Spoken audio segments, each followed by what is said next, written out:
ఆంధ్రప్రదేశ్ మరియు తెలంగాణలో పెరిగే ఒక చిన్న గ్రామంలో కవిత అనే యువతి పెళ్లి అయ్యి ఓ సంపన్న కుటుంబానికి కోడలిగా వచ్చింది. ఆమె ఒళ్ళు బట్టలుగా ఉండేది కానీ హృదయం మాత్రం బంగారంలో ఉండేది. ఆమె అత్త శాంతమ్మ చాలా ధనికురాలు. ఆమెకి ధనసంపద మీద చాలా గర్వం ఉండేది. ప్రతిసారి ఆమె కవితని చిన్న చూపుతో చూడేది.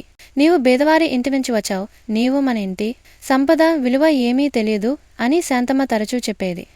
కవిత మాత్రం ఎప్పుడూ శాంతంగా ఉండి తన పని చేసుకునేది. ఆమె ప్రతి ఒక్కరికి సహాయం చేయడం, బాధ మెలవడం అలవాటు.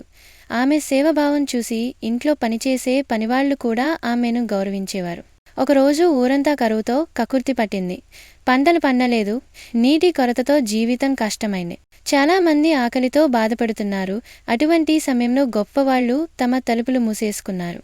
కానీ కవిత మాత్రం తన వీధిలో ఉన్న అందరినీ చూస్తూ ఇంట్లో ఉన్న ధాన్యాన్ని తీసి పేదవారికి పంచడం ప్రారంభించింది. ఈ విషయం తెలుసుకున్న శాంతమ్మ ఆగ్రహంతో అడిగింది, ఇదేమిటి, మన ధాన్యాన్ని ఈ బేదవారికి ఎందుకు ఇస్తున్నావు?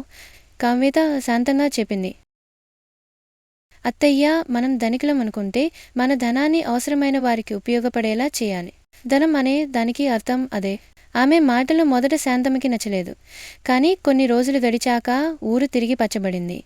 ప్రజలు కవితను స్మరించుకుంటూ ఆమె మానవత్వాన్ని గుర్తించారు. గ్రామ ప్రజలు ఆమెను ఊరి కూతురుగా గౌరవించి సన్మానించారు. ఈ సంఘటన శాంతమ్మ మనసును మార్చింది. ఆమె కవిత దగ్గరికి వచ్చి కళ్ళలో నీళ్లతో ఇలా అంది, నిజంగా బంగారం మన ఒడిలో ఉండే డబ్బు కాదు, మన హృదయంలో ఉండే దయ ధర్మాలే అసలైన సంపద. ధనం అన్నది మన చేతిలో ఉన్నదే కాదు, మనం దాన్ని ఎలా ఉపయోగించామన్నదే అసలైన విలువ.